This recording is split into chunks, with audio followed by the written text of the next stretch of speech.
আমি বলছি খাবার তৈরি হয়ে গেছে? না, মধু বাজারে গেছে। ঠিক আছে ঠিক আছে, দুপুরে তোমার আমার আর আশিসের জন্য খাবার তৈরি করো না। আজ আমাদের তিনজনের নেমন্তন্ন আছে। হ্যাঁ ও আচ্ছা ঠিক আছে। ঠিক আছে ঠিক আছে।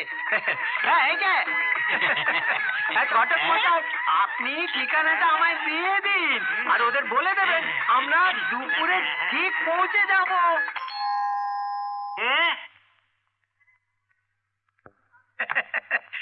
এসো এসো। নমস্কার নমস্কার নমস্কার। আপনি বোধহয় আমাকে ঠিক চিনতে পারলেন না। আমাকে ঘটক মশাই পাঠিয়েছে। আমার নাম ধনপতি বিশ্বাস আর এ আমার ছেলে আশিস। বাবা ইনাকে প্রণাম করো, ইনি তোমার ভাবি শ্বশুর মশাই। প্রণাম করো। প্রণাম কর। বাবা এই কার পা ছুঁতে বলছো? কাপড় জামা দেখেছো চাকর বাকরের মতো। বাংলা হাটের কারবারিদের মতো লোকের কাপড় চোপড় দেখে বেড়াস না। প্রণাম কর প্রণাম কর এনাকে প্রণাম কর। আশীর্বাদ করুন, এই আপনার ভাবি জামাই। ঠিক আছে ঠিক আছে, আশীর্বাদ করে শতপুত্রের জননী হ। এখন তো বাবুর সঙ্গে দেখা হবে না, বাবু কাজে ব্যস্ত আছে। তাছাড়া ওই অতিথি আসার কথা, এখন দেখা হবে। বাবা আমি বলেছিলাম না চাকর, আরে চাকরের পা ছোঁয়ালে আমাকে। না মানে নিমাই, নিমাই এসেছিলেন নিমাই?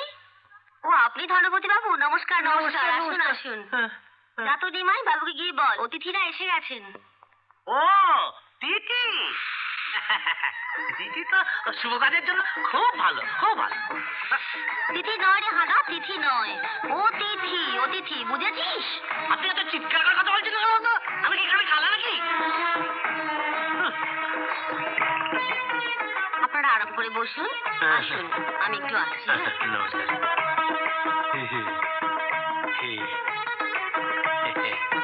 কত বেশ বড় দেখছি। আর মেয়েটা তো দেখতে শুনতে মন্দ নয়, আমার তো খুব পছন্দ হয়েছে। তুমি কি বলো? বাবা আমার মেয়েটা একদম পছন্দ না। ওর বয়স দেখেছো? আমার থেকে দ্বিগুণ। বয়স দেখো না বাবা, ঘরদোর দেখো। আরে সব থেকে বড় কথা হলো মালকড়ি, মানে পয়সা পয়সা পয়সা পয়সা। নমস্কার নমস্কার ধন্যবাদ। নমস্কার। আরে আপনার বসুন বসুন, আমরা বাড়ি খুঁজে পেতে আপনার কোনো অসুবিধা হয়নি? আরে না না, কোনো অসুবিধা হয়নি। এই প্রণাম কর প্রণাম কর। বাবা আগে কনফার্ম হয়ে নাও, নিশ্চয় ঘোষিত। হ্যাঁ আমি তুমি চর্চা ঘোষ। কেন এই আছে প্রণাম কর প্রণাম কর। এর সঙ্গে আলাপ হয়েছে? আরে ওনার সঙ্গে তো আগেই আলাপ হয়েছে। কি সুন্দর মুখটা মায়ের। এদিকে এসো তো মা। মা, আপনি কি আমায় বলছেন? আরে আমার আশিস যখন তোমায় পছন্দ করেছে তখন তো তুমি আমার বৌমাই হলে। আমার কাছে এসো আর বলো কতদূর পড়াশোনা করো। ক্ষমা করবেন ধনপতি বাবু, মনে হচ্ছে আপনি বোধহয় চোখে খুবই কম দেখেন।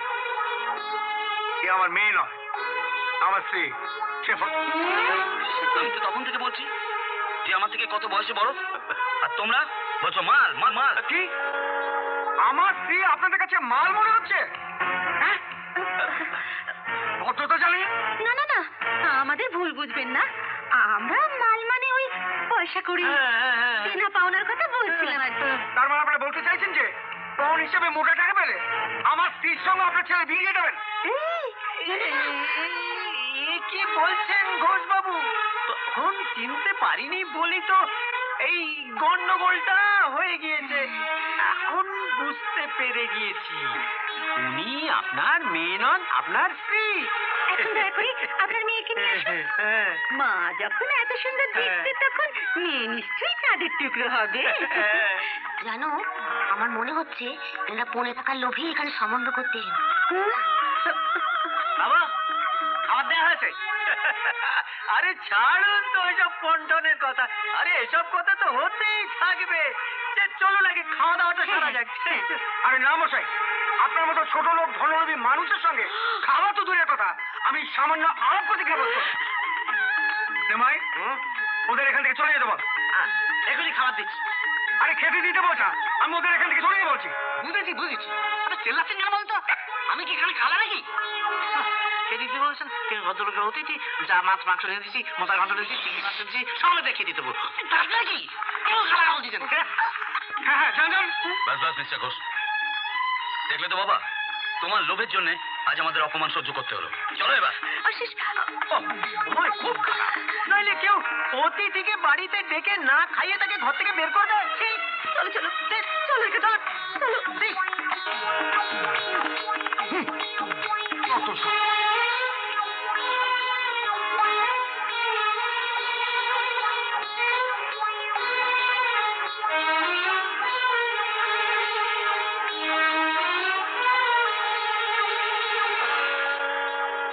একটা তো লাভ হয়েছে। কি গো, কি হয়েছে? মধু বললো তুমি নাকি আমায় ডাকছো? আরে বসো গিন্নি, বসো। ঘটক মশাই আশিসের জন্য ভালো একটা সম্বন্ধ নিয়ে এসেছেন। ও। এই দেখো দেখো, মেয়ের ছবি দেখো। ডানা কাটা ফুল। ঠিক আছে, কিন্তু বংশ পরিচয় কি? মাধবপুরের বংশীধর চৌধুরীর নাম তো নিশ্চয়ই শুনেছেন। শুনেছেন তো? ওনারই মেয়ে। আরে বংশীধর চৌধুরী, আরে আরে ওনার নাম কে না শুনেছে? হ্যাঁ, ওনার অনেক ব্যবসা, শেয়ারের বাজারের রাজা। আচ্ছা ঘটক মশাই, আপনার মাথা ঠিক আছে তো? ওর মতো একটা কোটিপতি মানুষ কেন আমাদের ঘরে মেয়ের বিয়ে দেবে? হ্যাঁ, কি বলছেন কি আপনি? আপনি কি আমাদের দিনে তারা দেখাচ্ছেন? আপনারা বুঝতে পারছেন না, জন্ম, মৃত্যু, বিয়ে, এই তিনের উপরে আমাদের কোনো হাত নেই। স্বয়ং ভগবানই এসব ঠিক করে।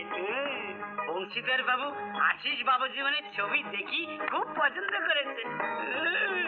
তাই তো ওনার কথা মতন আমি মেয়ের ছবি এনেছি।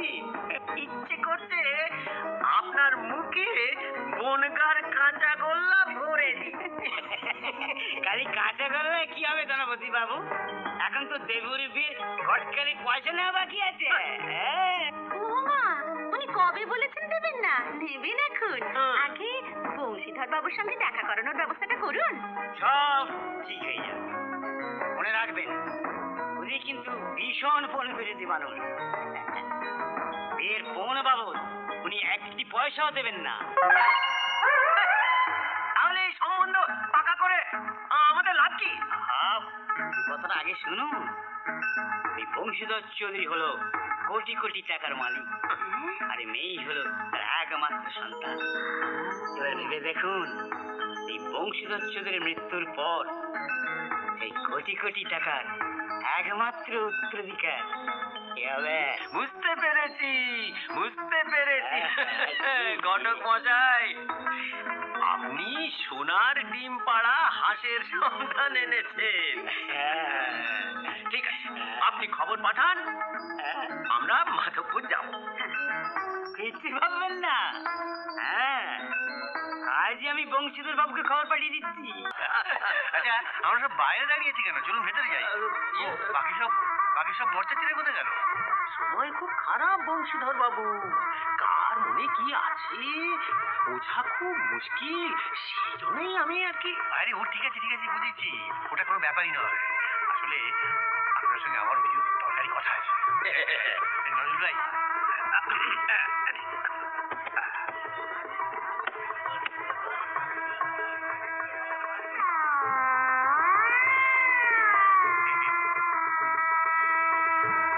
এতে 5 লাখ টাকা আছে। এটাকে পণ বলে মনে করবেন না, মানে কাকলির সুখ স্বাচ্ছন্দ্যের জন্য এটা আমার সামান্য উপহার। আপনি দয়া করে গ্রহণ করুন, নাহলে আমি খুব কষ্ট পাবো। আপনাকে দুঃখ দিয়ে আমি কেন পাপের বোঝা বাড়াবো বেআই মশাই? আপনার খুশি আজ থেকে আমারও খুশি। আমার আরেকটি অনুরোধ আছে। অনুরোধ কেন বলছেন? আপনি আমায় আদেশ করুন। জামাই বাবুদের জন্য একটি নতুন গাড়ি তার চাবি। বেআই মশাই, আপনার জামাইকে আপনি গাড়ির উপহার দেবেন কি এরোপ্লেন উপহার দেবেন, আমি বাধা দেওয়ার কে? আপনারা এখনো এখানে বসে গল্প করছেন? ওদিকে যে বিয়ের লগ্ন পার হয়ে গেল। চলুন, পুরোহিত মশাই আপনাদের ডাকছেন। চলুন চলুন চলুন চলুন।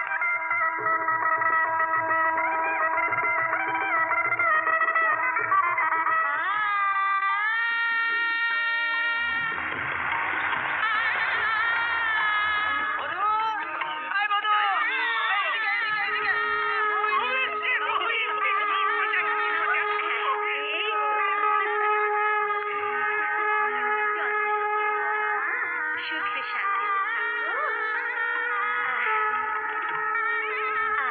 ওই রে, নে নে ধর এগুলো, ধর ধর।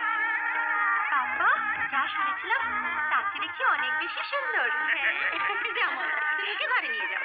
এসো এসো ভাই, আয় আসো।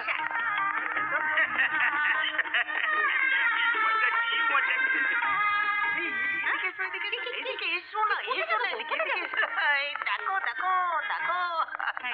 এত বড় গাড়িটা কার? দিনাজপুরের পানি ফলের মতো ফেটে পড়লে তো।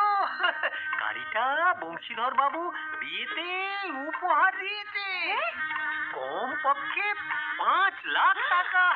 5 লাখ? এই, মুখ বন্ধ করো, নইলে মশা মাছি ঢুকে যাবে। এই গাড়িটা দেখেই ফিরমি খাচ্ছ একটু। এই ব্যাগটা দেখলে উল্টে পড়ে যাবে। আর ধৈর্য রাখা যাচ্ছে না, বলো না কি আছে এতে?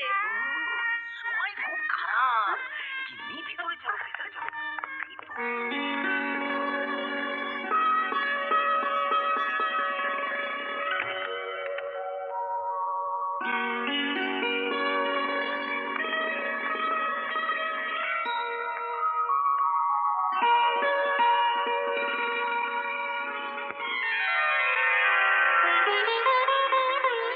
জানো কাকুলি, প্রথম যখন তোমায় দেখলাম বিশ্বাস হচ্ছিল না যে তোমার মতো সুন্দরীকে জীবন সঙ্গিনী হিসেবে পাবো। মনে হচ্ছিল চাঁদ মাটিতে নেমে এসছে। সত্যি ভগবান অনেক যত্ন নিয়ে তোমার এই সুন্দর মুখটা করেছে। কোথাও কোনো খুঁত নেই। জানো, আজকে আমার সবচেয়ে ভালো লাগছে, জীবনে কখনো ভাবতে পারিনি যে আমার হাতের রেখায় তোমার মতো রাজকন্যার নাম লেখা থাকবে। দেখি, আমি তোমার কথা শোনার জন্য ব্যাকুল হয়ে আছি। কিছু বলো। সে কি, তখন থেকে আমি শুধু বকবক করে যাচ্ছি, তুমি তো কিছুই বলছো না। কি বোবা নাকি?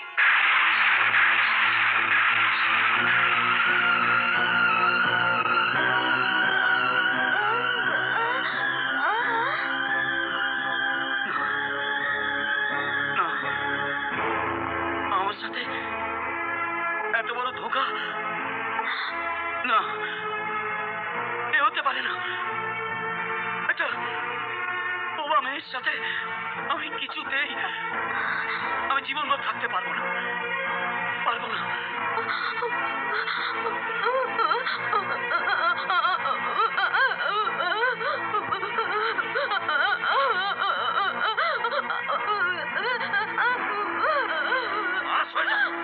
আমার কাছে আসবে না। এ বিয়ে আমি মানি না। আজ থেকে তোমার আমার মধ্যে কোনো সম্পর্ক নেই, কোনো সম্পর্ক নেই।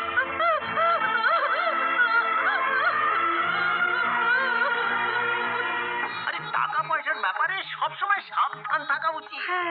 টাকা গুনে নিচ্ছি তো কি ক্ষতি হচ্ছে? ক্ষতি হয়নি, বরং লাভই হয়েছে তোমার। বাবা গুনে না, আমিও তো জেনে নি কত টাকা নিয়ে আমায় বিক্রি করেছে তোমরা। কি বলতে চাস তুই? তোমরা আমায় এত বড় ধোকা দিলে কেন? না বলে কয়েকটা বোবা মেয়ের সঙ্গে আমার বিয়ে দিয়ে দিলে। পয়সার লোভে তোমরা এত নিচে নেমে যাবে আমি কখনো স্বপ্নেও এটা ভাবতে পারিনি। দেখ বাবা, তুই একদিন ঠিক বুঝতে পারবি তোর ভবিষ্যতের কথা ভেবে কেন আমরা এই সিদ্ধান্ত নিয়েছি। কাকুলি কোটিপতি বাবার একমাত্র সন্তান, আজ না হোক কাল ওর বিশাল সম্পত্তির মালিক তো তুই হবি। আরে পাগল, জীবনের সুখ কি আজকে তুই বুঝতে পারছিস না, কিন্তু কাল এই কোটি কোটি টাকার নিরাপত্তা তোর বোবা জীবনকে খুশির হাসিতে বদলে দেবে। পয়সা পয়সা পয়সা, মানুষের বেঁচে থাকার জন্য হিরে জহরত নয়, শুধু দুমুঠো অন্যের প্রয়োজন মা, শুধু দুমুঠো অন্যের। এই পয়সা নিয়ে তোমরাই সুখে থাকো।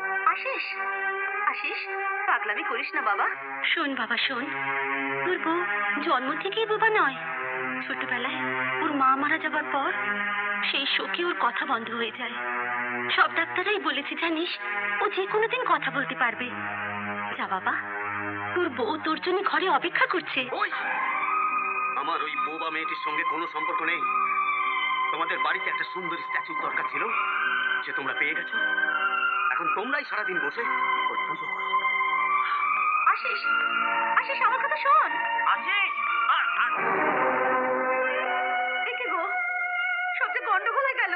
আরে শোনো শোনো, আরে বাবু ওর এখন মাথা গরম আছে। শোনো, দুদিনে সব কিছু ঠান্ডা হয়ে যাবে। তুমি এক কাজ করো, তুমি উপরে গিয়ে কাকুলিকে ঘরে ধরে সামলাও। আরে নতুন বউ আমাদের সোনার ডিম পাড়া হাঁস। আর শোনো, এসব কথা যেন কাক পক্ষীতেও টের না পায়। যাও যাও যাও যাও যাও যাও আমি যাচ্ছি। যাও।